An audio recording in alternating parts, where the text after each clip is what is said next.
রায়দিঘিতে তৃণমূলের শক্তি প্রদর্শন, ৫,০০০ মহিলার বর্ণাঢ্য মিছিলে তাপস মণ্ডলের সমর্থনে জনজোয়ার।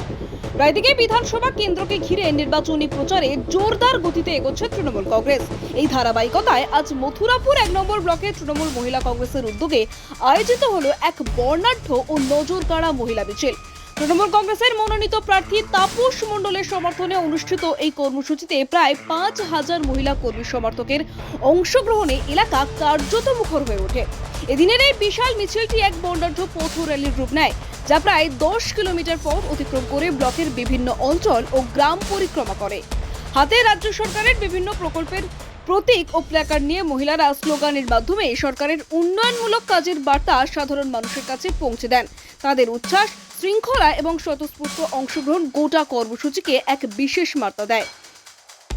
মহিলা কর্মীদের এই ব্যাপক উপস্থিতি ও সক্রিয় ভূমিকা স্পষ্টভাবে ইঙ্গিত দিচ্ছে যে রায়দিঘি বিধানসভা এলাকায় তৃণমূল কংগ্রেসের সংগঠন যথেষ্ট শক্তিশালী এবং প্রার্থী তাপস মণ্ডলের পক্ষে জনসমর্থন ক্রমশ বৃদ্ধি পাচ্ছে। সংগঠনের পক্ষ থেকে জানানো হয়, রাজ্য সরকারের বিভিন্ন জনমুখী প্রকল্প, বিশেষ করে মহিলাদের ক্ষমতায়ন, সামাজিক সুরক্ষা এবং উন্নয়নের ধারাবাহিকতা বজায় রাখার লক্ষ্যে নেওয়ার পদক্ষেপেই সাধারণ মানুষের আস্থা অর্জনের বড় ভূমিকা নিয়েছে।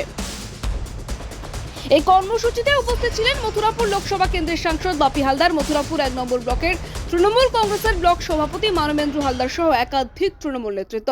তাদের উপস্থিতি কর্মসূচিকে আরও শক্তিশালী করে তোলে এবং অংশগ্রহণকারী কর্মীদের মধ্যে বাড়তি উৎসাহ ও উদ্দীপনা যোগায়। সব মিলিয়ে এই বৃহৎ মহিলা মিছিল নির্বাচনের আগেই রায়দিঘি বিধানসভা এলাকায় তৃণমূল কংগ্রেসের শক্তি, ঐক্য এবং জনসংযোগের এক উজ্জ্বল নিদর্শন হয়ে উঠেছে। রায়দিঘি থেকে রাকেশ শেখের রিপোর্ট, ডিএন নিউজ বাংলা।